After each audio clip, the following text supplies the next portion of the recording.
कितनी बार क्रम बने, क्रम बिगड़े, व्यवस्थाएं बनी, व्यवस्थाएं बिगड़ी।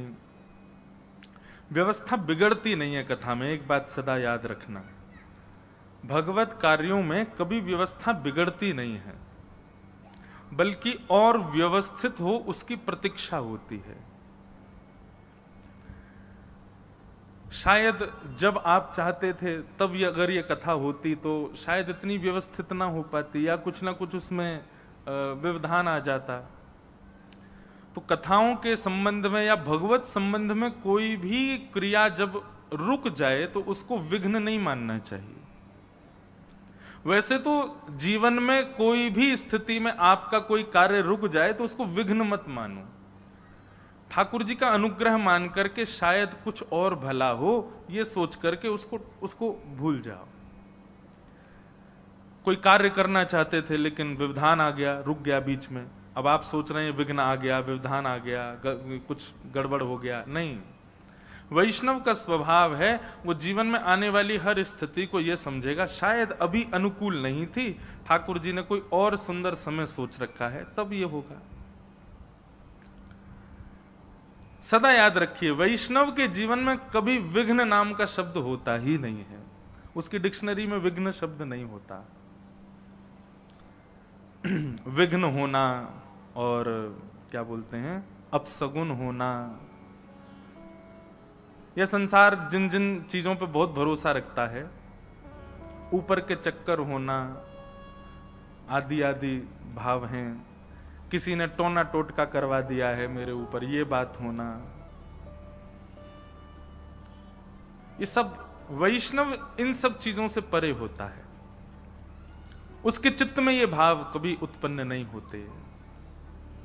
वो तो सदा इस भाव में रहता है, कृष्ण प्राप्ति करम सस्वत, और दूसरा कृष्ण ग्रह ग्रहीत आत्मा। जैसे दुनिया के लोगों पर किसी पर शनि की 7.5 रह रही है, किसी की राहु की दशा चल रही है, आप सबको आवाज आ रही है हमारी? किसी की शनि की 7.5 चलती है, किसी की राहु की दशा रहती है, किसी को और कौन कौन से ग्रह नक्षत्र होते हैं वो सब ऐसे चलते रहते हैं। पर वैष्णव के तो संपूर्ण जीवन में एक ही ग्रह रहता है। प्रहलाद जी महाराज कहते हैं श्रीमद् भागवत में, कृष्ण ग्रह ग्रहीत आत्मा नवेद जगदीश्वर। बोले संसार के लोगों को दुनिया भर के ग्रह सताते हैं, पर वैष्णव के जीवन में एक ही ग्रह रहता है, और ये एक ग्रह इतना विशाल है कि ये जब आता है तो बाकी के ग्रह नहीं आ पाते, और वो ग्रह है कृष्ण ग्रह। कृष्ण ग्रह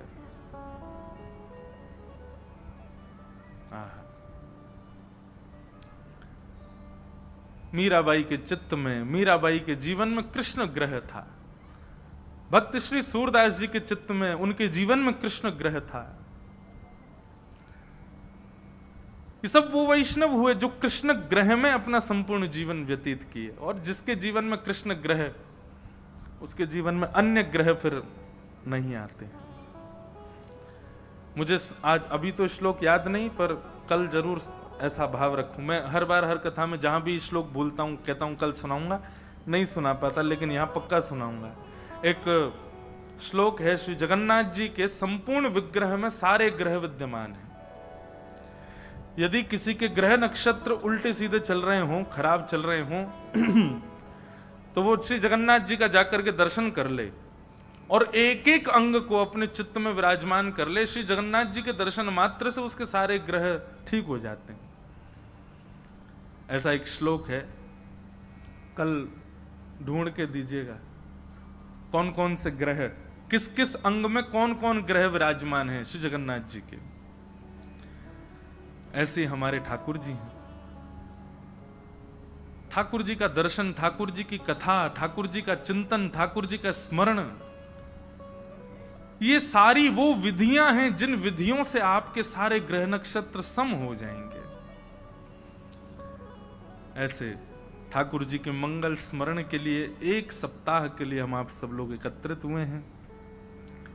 तो बड़ी मेहनत के बाद, बड़े परिश्रम के बाद ये कथा का क्रम अब यहां हो रहा है। भोपाल वैसे तो आना जाना मेरा बहुत रहता है, कोई कार्य नहीं होता, मैं ऐसे ही आता हूँ भोपाल, केवल आराम करने, मुझे आराम करने आता हूँ भोपाल।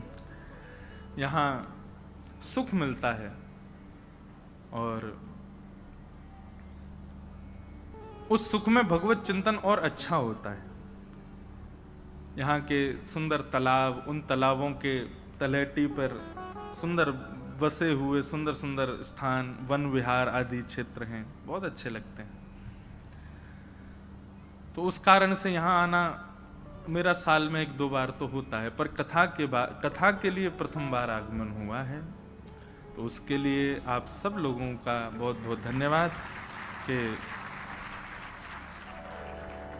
इस क्षेत्र में आने का अवसर मिला। कुछ दिन पूर्व ही विदिशा में कथा पूर्ण करके गए, वहाँ से भी सब वैष्णव आए हैं और आसपास के क्षेत्रों से भी सब वैष्णव आए। सबका बहुत बहुत स्वागत, बहुत बहुत वंदन, अभिनंदन। हम भी अभी तपस्या से निवृत्त होकर के आए हैं। 1 महीना की हमारी सब कथा चल रही थी, सप्ताह नहीं थी, 1 महीना, 1 मास कथा। और मैं बहुत चिंता में हूं 2 दिन से कि अब मैं 1 महीना की कथा करके अब सप्ताह में पूरी कथा कैसे करूं। वहां 1 महीना में भी हम पूरी नहीं कर पाए, जैसे तैसे प्रहलाद चरित्र हो पाया, वो भी उसमें भी बहुत प्रसंग छोड़ दिए, तब जाके प्रहलाद चरित्र हुआ। यदि उनको भी कहते तो संभव नहीं था। बंधुओं, एक बात कहें, यदि आज से मैं कथा प्रारंभ करूं और अंतिम दिन की घोषणा ना करूं, अंतिम दिन कब बोले, अंतिम श्वास जब होगी तभी अंतिम दिन है, तो भी मुझे पूर्ण विश्वास है मैं पूरा जीवन भी बोलता रहूं तो भी भागवत की कथा विश्राम नहीं हो पाएगी, पूरी नहीं हो पाएगी। इतनी विस्तृत है श्रीमद् भागवत की कथा, इतना विस्तार है हमारे ग्रंथों में। लेकिन ये संकल्प ठाकुर जी ने वैसे दिलवा ही रखा है कि जब तक प्राण है, जब तक जीव है, बोलते ही रहो, शांत मत रहो, कहते रहो। और वो सेवा चल रही है। 23 तारीख तक है ना यहाँ कथा।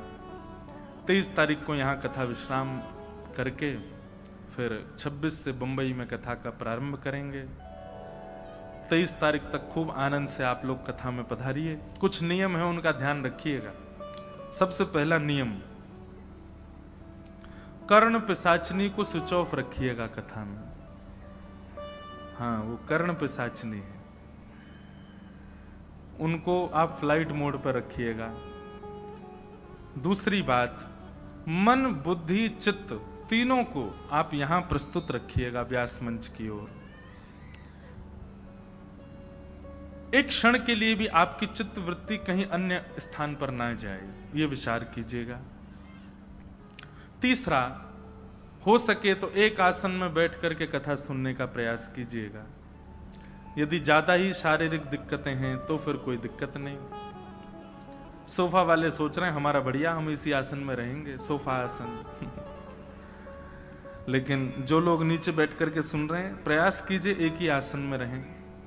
छोटे छोटे बच्चे हैं, उनको जरूर कथा में लाओ, पर बैठा के कथा सुनवाओ, वो ऊधम मचाएं, इसका प्रयास कम हो। चौथी बात, यदि कर सकें तो करने का प्रयास कीजिएगा। जहां बैठ के प्रथम दिन कथा सुनो, 7 दिन वहीं बैठिएगा। जिस प्रकार देखो व्यास के नियम है ना, समय पर आकर के बैठ जाना, एक आसन में बैठना, एक ही जगह पर बैठना, ज्यादा हिलना डुलना नहीं, केवल मन बुद्धि चित्त वाणी सब कुछ भागवत जी में। ऐसे ही श्रोता को भी होना चाहिए। बस श्रोता का एक लक्षण कम है, उसको बोलना नहीं है, उसको मौन रहना है। तो इन नियमों का आप सब लोग पालन कीजिएगा। कोई भी जिज्ञासा मन में उत्पन्न हो, प्रश्न आवे, तो तर्क वितर्क कुतर्क की भावना से प्रश्न मत कीजिएगा। जिज्ञासा की भावना से, कुछ पाने की भावना से आप प्रश्न लिख करके हमारे आने से पूर्व दे सकते हैं। जितना स्मृति में है, जितना गुरुजनों से प्राप्त है, या ठाकुर जी जितना अनुग्रह करेंगे, ऐसा नहीं है कि हम बहुत ज्ञानी हैं, हम तो बिल्कुल कुछ नहीं जानते। ठाकुर जी के अनुग्रह से जो उत्तर समझ में आएगा उसका उत्तर देने का प्रयास करेंगे।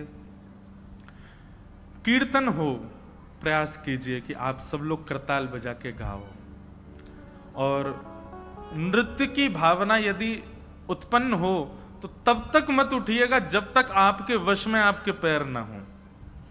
जब लगे कि नहीं अब वश में है ही नहीं, तभी नृत्य कीजिएगा, नहीं तो बैठे बैठे ही आप लोग आनंद कीजिए, करताल बजाओ, प्रयास कीजिए। तन थिरके ये जरूरी नहीं, मन थिरकना चाहिए। मन रूपी मयूर नृत्य करे, भगवत कीर्तन में।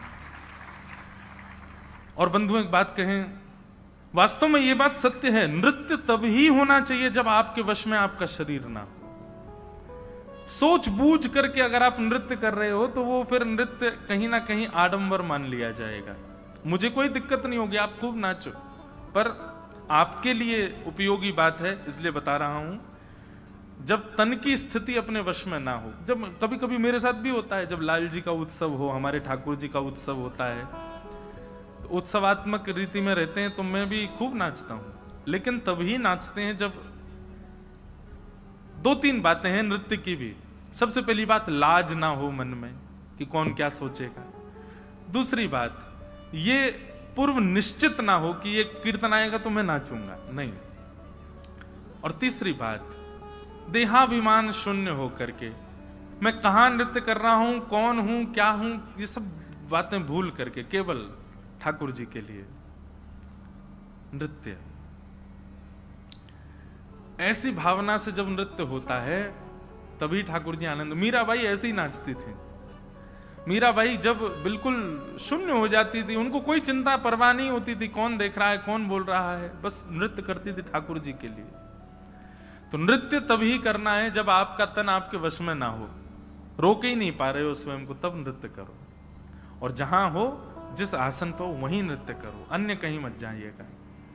ये सारे नियम हैं कुछ। और अंतिम नियम, व्यास जी के आने से पहले अपने आसन पर आके बैठ जाओ, और व्यास जी के जाने के उपरांत ही आप पंडाल से जा सकते हैं। ये कथा के नियम है। दूसरे, हमारे आने जाने का एक नियम और सुनिए, हमको प्रणाम दूर से ही कीजिए। ऐसा नहीं कि हमको कुछ दिक्कत, आप प्रणाम करो पर दूर से ही करो। मार्ग अवरुद्ध करके किसी को प्रणाम नहीं करना चाहिए, स्पर्श करके किसी को प्रणाम नहीं करना, दूर से प्रणाम करो। जय श्री कृष्ण बोलो, जय श्री राधे बोलो।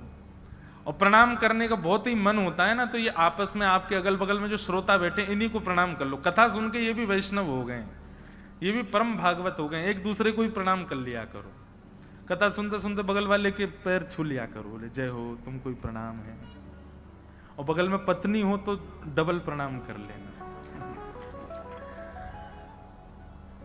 ये बात कोई आपको हंसाने के लिए नहीं है। यत्र प्रविष्टो सकलोपि जंतु आनंद सच्चिद घनताम उपैति।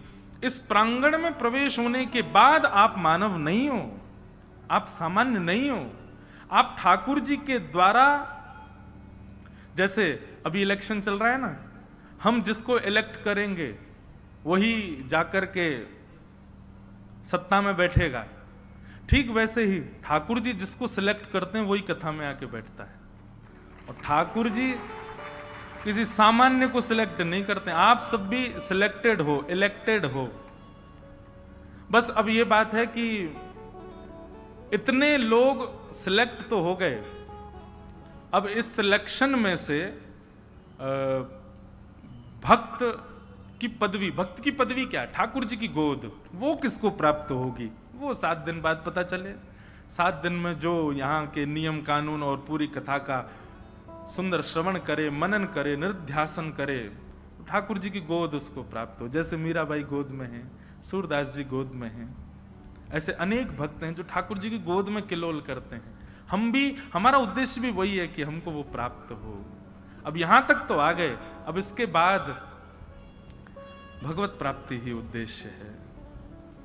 तो कई बातें हैं, इन सब चीजों का आप ध्यान रखिएगा। आज प्रथम दिन है, प्रथम दिन ज्यादा देर कथा तो नहीं होती, पर महात्म कहा जाता है, तो भागवत जी का महात्म हम लोग सुने। उस महात्म में जो महत्व बताया गया भागवत जी का, उनके मुख्य मुख्य भावों को सुनते हुए हम लोग आज के मंगल भाव में प्रवेश करते हैं। आइए बड़े प्रेम और भाव से सब लोग 2 मिनट जय जयकार करो। बोलो वृंदावन बिहारी लाल की, भागवत महापुराण की, सब संतन की जय जय श्री राधे। श्रीमद् भागवत का महात्मा और उसका प्रथम श्लोक। अभी नासिक में 1 महीने की कथा थी, 4 दिन तक महात्मा चला। अब यहाँ 2.5 घंटे में महात्मा कहना है। बहुत अद्भुत है भैया भागवत की कथा। एक एक विषय इतना विस्तृत है, उस पर कितना चिंतन किया जा सकता है। आइए बड़े प्रेम और भाव से सब लोग ठाकुर जी के चिन्मय स्वरूप। देखो ये व्यासपीठ के पीछे जो ठाकुर जी का चित्र है ना, ये किस लिए बनाया जाता है? ताकि कथा सुनते सुनते बीच बीच में आप इनको देखो और इनको देख करके अनुभव करो कि ये तो केवल चित्र है, वास्तविक में ठाकुर जी कैसे हूं। कितने प्यारे, कितने सुंदर ठाकुर जी। और एक बात कहूं, ये चित्र 7 दिन में एक उद्देश्य से और कथा सुनिएगा कि इस चित्र में आपको कोई ना कोई अनुभव होना चाहिए।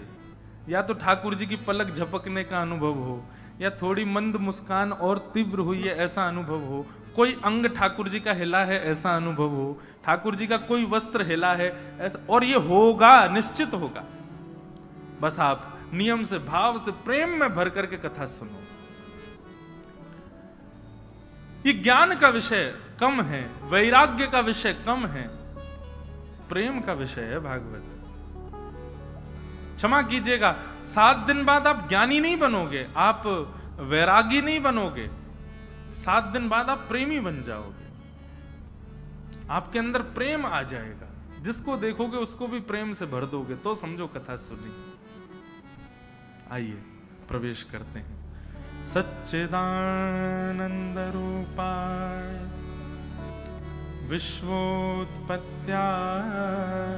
हेतवे तापत्रय विनाशाय श्रीकृष्णाय वयं नुमः। यं प्रव्रजन्तमनुपेद अपेत कृत्यं द्वैपायनो विरह कातरया जुहाव। पुत्रेति तन्मयतया तरवोऽभिनेदुः तं सर्वभूतहृदयं मुनिमानतोऽस्मि। श्रीमद् भागवत के महात्म का प्रथम श्लोक। सच्चिदानंद रूपाय। भगवान के 3 रूप हैं, और ये 3 रूप हम मानवों के भी हैं। कौन कौन से? सत्य, चैतन्य और आनंद। बहुत ध्यान से सुनिएगा सब लोग।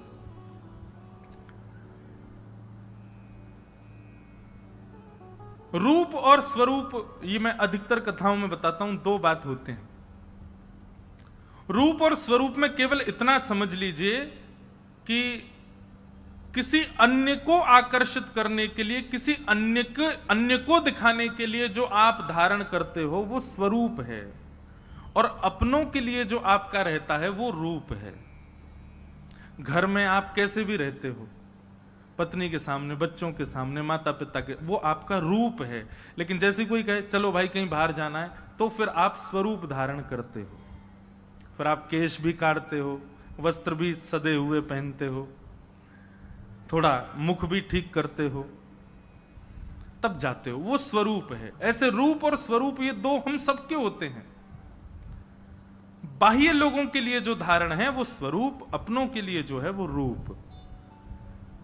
स्वरूप ठाकुर जी के अनंत हैं, बहुत सारे हैं। मतलब कहीं पर ठाकुर जी त्रिभंग लली हैं, कहीं पर गिरधर स्वरूप में हैं, कहीं पर ठाकुर जी लड्डू गोपाल हैं, कहीं पर पौड़े नाथ हैं, कहीं पर किसी रूप में, स्वरूप में, कहीं किसी स्वरूप। अनेक हैं ठाकुर जी के, सबके लिए अनेक रूप हैं। अनेक रूप रूपाय विष्णवे प्रभ विष्णवे। लेकिन स्वरूप ठाकुर जी का जो अंतरंग रूप, अंतरंग स्वरूप है, रूप है, वो 3 ही है। सत्य, चैतन्य और आनंद। सबसे पहला सत्य। ठाकुर जी सत्य है, वो त्रिकाला बाधित सत्य हैं। सत्य। जिनके सामने कभी असत्य आप कह ही नहीं सकते, वो सत्य स्वरूप ठाकुर जी हैं। उनकी सत्ता कभी विलग नहीं होती। जब सृष्टि थी तब भी वो हैं, जब सृष्टि नहीं होगी तब भी वो रहेंगे, और जब आदि में सृष्टि नहीं थी तब भी वो थे, हैं और रहेंगे।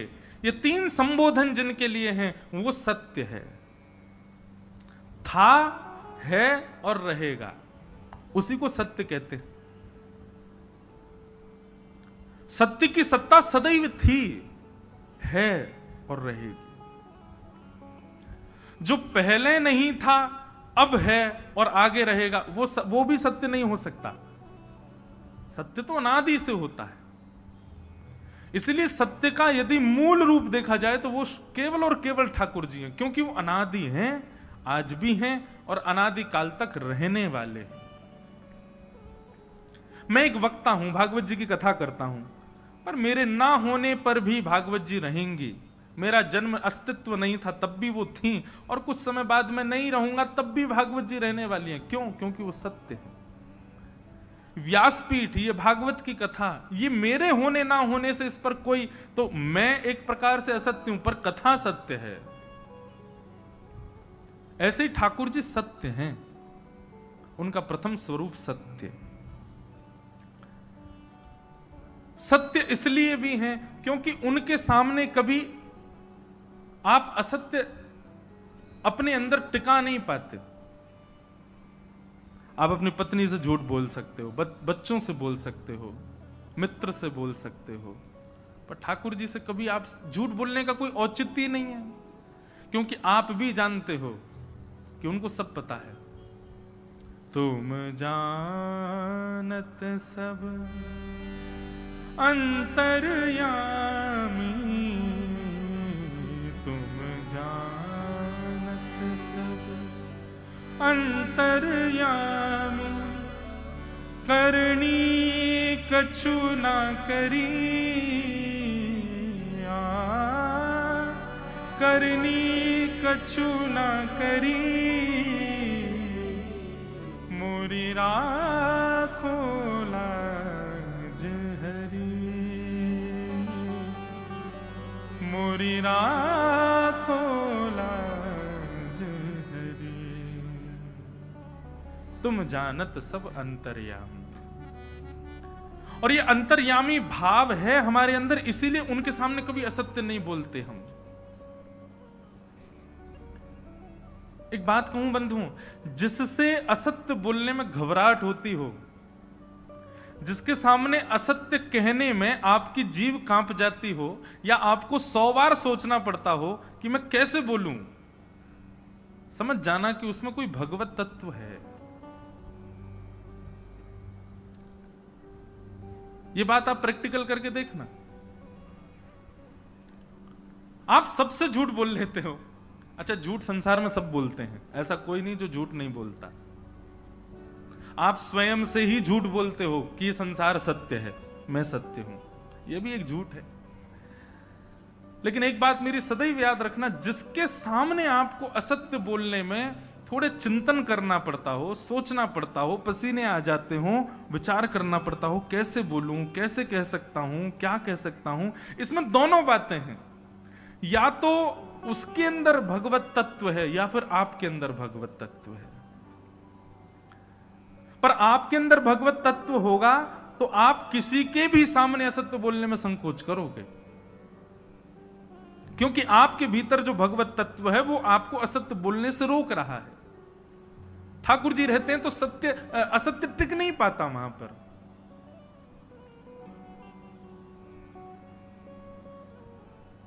भगवान सत्य हैं, इसलिए प्रथम स्वरूप ठाकुर जी का क्या है? रूप सत्य।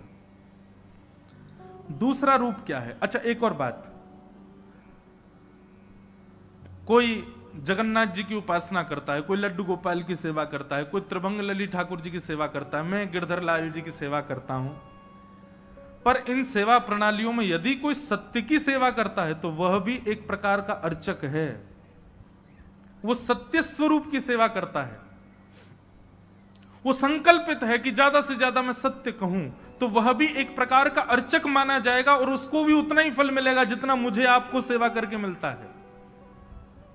जितना मुझे और आपको गिरिराज जी की परिक्रमा करके, बद्रीनाथ जाकर के, जगन्नाथपुरी जाकर के जो फल मुझे और आपको मिल रहा है, वह एक सत्य संभाषण करने वाले को भी मिल रहा है, क्योंकि वो सत्य स्वरूप का उपासक है। तो प्रथम स्वरूप ठाकुर जी का सत्य। दूसरा स्वरूप, दूसरा रूप है ठाकुर जी का चैतन्य। चैतन्य मतलब ठाकुर जी चित स्वरूप हैं। चित स्वरूप का मतलब यह होता है कि वह, उनका कोई एक स्थान नहीं है कि वो वहीं हैं, सर्वव्यापी हैं, सब जगह विद्यमान है। यहां वायु में भी उनका तत्व है, ये कण कण में वो विद्यमान है, हर जगह उनकी स्थिति है। इसको चैतन्य कहते हैं। अब हमारे अंदर क्या होता है, हम कई बार मंदिर के ठाकुर जी को अपने सेवा के ठाकुर जी से अधिक श्रेष्ठ समझ लेते हैं। श्रेष्ठ वो हैं, उनकी वर्षों से सेवा चली आ रही है, उनके नियम से सेवा होती है, ठीक है, स्थान की श्रेष्ठता तो है, पर आपके ठाकुर जी भी कोई कम श्रेष्ठ नहीं है, वो सम ही हैं दोनों। ये समत्व भाव कब आएगा आपके अपने ठाकुर जी और मंदिर के ठाकुर जी में? जब आप चैतन्य बुद्धि रखोगे। सर्वव्यापी हैं ठाकुर जी, सब घट विराजते,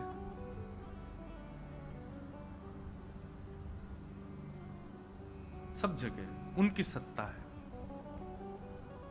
अरे कहां तक कहें, हमारे ब्रजमंडल में वैसे तो ब्रजवासी ठाकुर जी के अंश हैं, पर यदि ब्रजवासी यदि मुकुट पहन लें, माथे पे चंदन लगा लें, गले में माला पहन लें, धोती पहन लें, तो यही समझ लो गोपाल जी हैं ये साक्षात।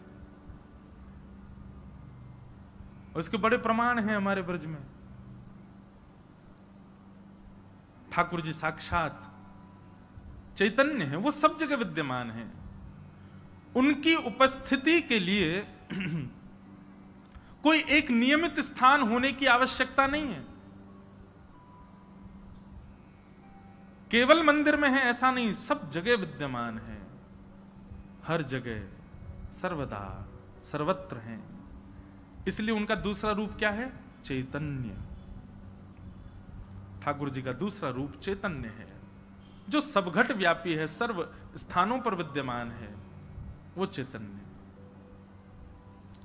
अरे वायु की भी एक अवधि है, वो उससे उसके अतिरिक्त गहराई में अगर आप जाओगे तो वायु नहीं मिलेगी, जलाशय में जाओगे तो वायु नहीं मिलेगी।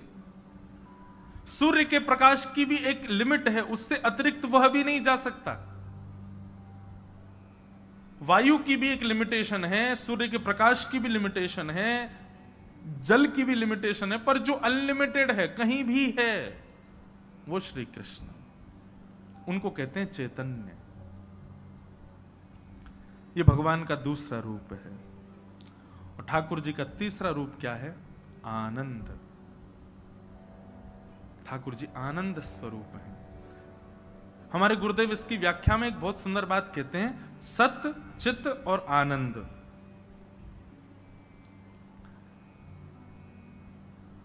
उस सत परमात्मा को जब तुम पूर्ण चैतन्य मान लोगे, बहुत ध्यान से सुनिएगा, उस सत परमात्मा को जब तुम चैतन्य मान लोगे, चैतन्य मतलब वो जड़ नहीं है, वो कोई धातु नहीं है, वो कोई पत्थर नहीं है, वो साक्षात चैतन्य है। उस सत परमात्मा को जिस दिन तुम चैतन्य मान लोगे, उस दिन तुम्हारे जीवन में आनंद आ जाएगा। तो सच्चिदानंद।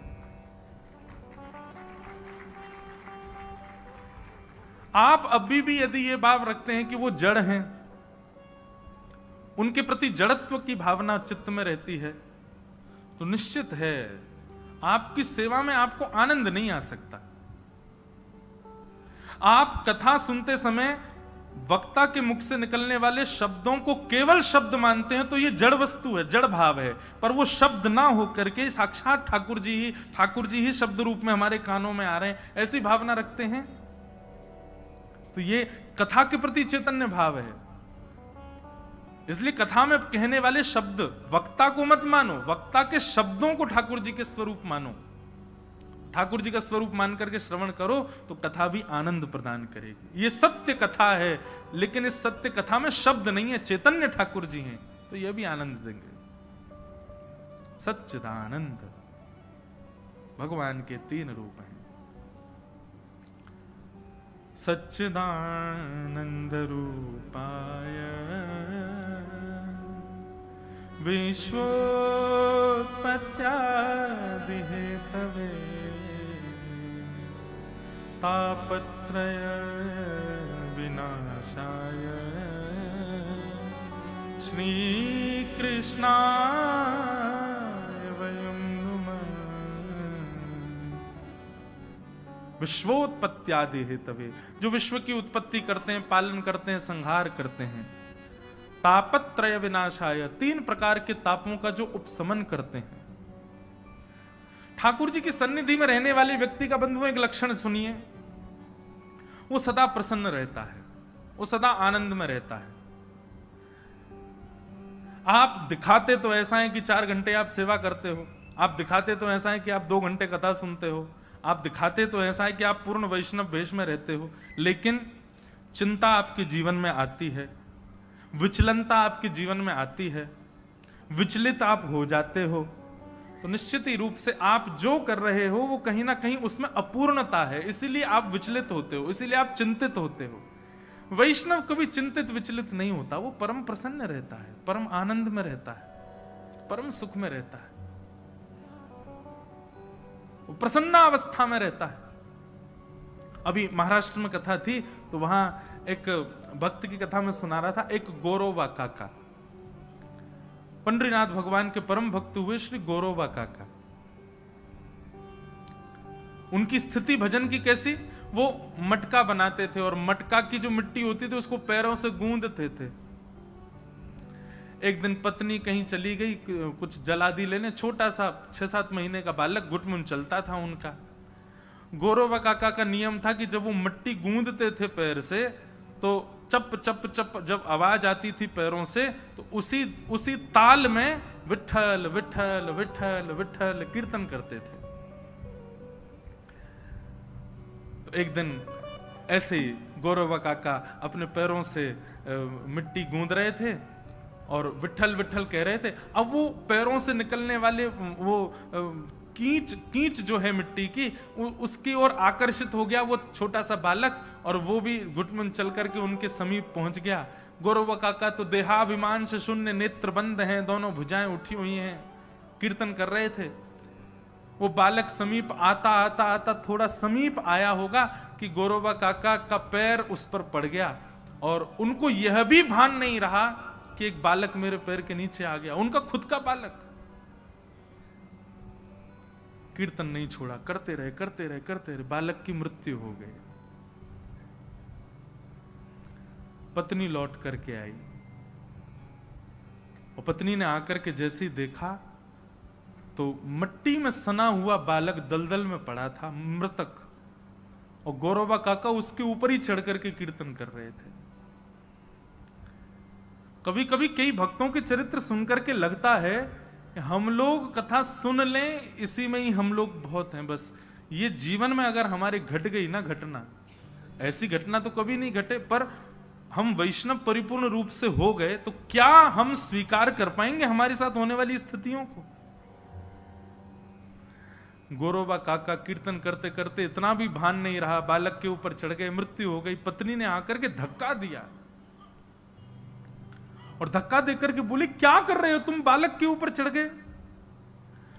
तो चरित्र प्रसंग ऐसा आता है कि गौरोबा काका को इस बात से पीड़ा नहीं हुई कि बालक के ऊपर चढ़ गया, उनको इस बात से पीड़ा हुई कि वो कीर्तन कर रहे थे तो उनको साक्षात पंडरीनाथ भगवान दिख रहे थे सामने, और बस पंडरीनाथ भगवान उनको अंग में आलिंगन करने के लिए समीप आ ही रहे थे, तभी पत्नी ने आके धक्का दे दिया, मतलब आलिंगन से रह गए, वो इस बात से विचलित हो गए। अब गलती तो हो गई, पत्नी बड़ी नाराज, पत्नी ने तो मन बना लिया अब आपके साथ तो कभी नहीं रहूंगे। गौरोबा काका ने भी कहा कि ठीक है, मेरे विट्ठल के मिलन में जो बाधा बने मैं भी उसका कभी स्पर्श नहीं करूंगा।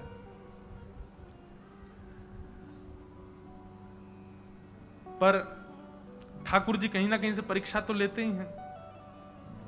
अब कथा तो बहुत बड़ी है। एक और ब्याह हुआ गौरव काका का, उन्हीं के छोटी बहन के साथ ब्याह हुआ, क्योंकि सब